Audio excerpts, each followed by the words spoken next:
गुजरात राज्य के पश्चिमी सिरे पर समुद्र के किनारे स्थित 4 धामों में से एक धाम और 7 पवित्र पुरियों में से एक पुरी है द्वारिका, जहां द्वारकाधीश भगवान श्री कृष्ण की आराधना होती है। आओ जानते हैं इससे जुड़े रहस्य और इतिहास को। 1. पौराणिक कथाओं के अनुसार महाराजा रैवतक के समुद्र तट पर कुश बिछाकर यज्ञ करने के कारण ही इस नगरी का नाम पहले कुशस्थली था। 2. हरिवंश पुराण के अनुसार कुशस्थली के उजाड़ होने के बाद श्री कृष्ण के आदेश पर मयासुर और विश्वामित्र ने यहां एक भव्य नगर का निर्माण किया, जिसका नाम द्वारिका रखा गया। 3. कई द्वारों का शहर होने के कारण द्वारिका को द्वारावती, कुशस्थली, आनर्तक, ओखा मंडल, गोमती द्वारिका, चक्रतीर्थ, अंतरद्वीप, वारिदुर्ग, उदधि मध्य स्थान भी कहा जाता है। 4. इस नगर में विशालकाय सभा मंडप था। समुद्री व्यापार के लिए बंदरगाह भी था। कहते हैं कि शहर में सोना, रजत और रत्नों के साथ 7 लाख महल थे। इसके अलावा वनस्पति उद्यान और झील भी थी। 5.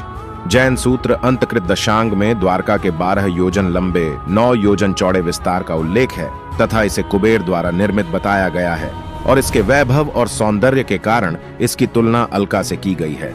6. बहुत से पुराणकार मानते हैं कि कृष्ण अपने साथी और कुल के साथ द्वारका आए थे। यहाँ उन्होंने 36 वर्ष किया। उनके देहांत के दौरान द्वारका नगरी समुद्र में डूब गई और यादव कुल नष्ट हो गया।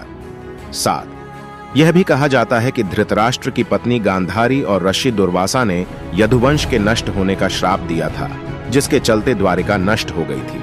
8. एक मान्यता यह भी है कि यह नगर अरबी समुद्र में 6 बार डूब चुका है और वर्तमान द्वारका 7वां शहर या नगर है, जिसको पुराने द्वारिका के पास पुनः स्थापित किया गया है। नववर्तमान की द्वारका नगरी आदिशंकराचार्य द्वारा स्थापित है।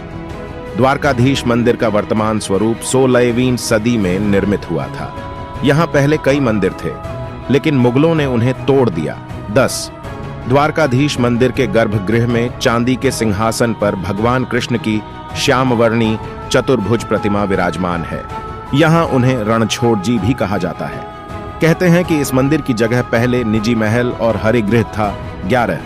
वर्तमान में द्वारिका 2 हैं, गोमती द्वारिका, बेट द्वारिका। गोमती द्वारिका धाम है, बेट द्वारिका पुरी है। बेट द्वारिका के लिए समुद्र मार्ग से जाना पड़ता है। 12.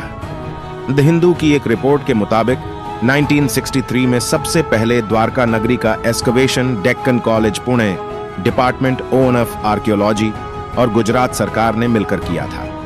इस दौरान करीब 3000 साल पुराने बर्तन मिले थे। इसके बाद आर्कियोलॉजिकल सर्वे ऑफ इंडिया की अंडर वाटर आर्कियोलॉजी विंग को समंदर में कुछ तांबे के सिक्के और ग्रेनाइट स्ट्रक्चर भी मिले थे। इसके बाद में पूरा नगर खोज लिया गया।